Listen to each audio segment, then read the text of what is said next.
अरे गणेश, ये बस. कसे चालू आहे तुझे? अरे काय सांगू यार, तू तर डॉक्टर झालास. आमची तर एंट्रन्स एक्झाम मध्येच फिजिक्सने वाट लावली. अरे मित्रा, हा तुझा गैरसमज आहे. फिजिक्स विषय तर खूप सोपा आहे, फक्त कन्सेप्ट कळायला हवे. फिजिक्स विषयाने तर माझी लाईफ बनवली. तू जर तेव्हा साखरे इन्स्टिट्यूट ऑफ फिजिक्स मध्ये क्लास लावले असते तर आज तू सुद्धा चांगल्या पोझिशनला असता. साखरे इन्स्टिट्यूट ऑफ फिजिक्स मध्ये प्राध्यापक वैभव साखरे सर अगदी सोप्या आणि सरळ भाषेमध्ये फिजिक्स शिकवतात.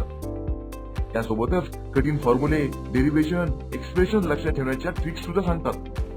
स्टेट बोर्ड, MHT, CET, नीट, जेईची तयारी करून घेतात. अगदी सोप्या लँग्वेज मधल्या सरांच्या नोट्स सुद्धा उपलब्ध आहेत. क्लासेसचे प्ले स्टोर वर फिजिक्स ट्रिक्स बाय वैभव सर या नावाने ऍप उपलब्ध आहेत. ऍपच्या माध्यमातून ऑनलाईन, ऑफलाईन आणि रेग्युलर टेस्ट सिरीज सुद्धा आहे. अजून भरपूर काही फॅसिलिटीज आहेत. तर मित्रांनो, आजच आपला प्रवेश निश्चित करा व या नंबरवर कॉल करा 9561266112. Sakhare institute of physics, Adarsh high school समोर, महालक्ष्मी मेडिकलच्या बाजूला, बनोसा, दर्यापूर, तालुका दर्यापूर, जिल्हा अमरावती.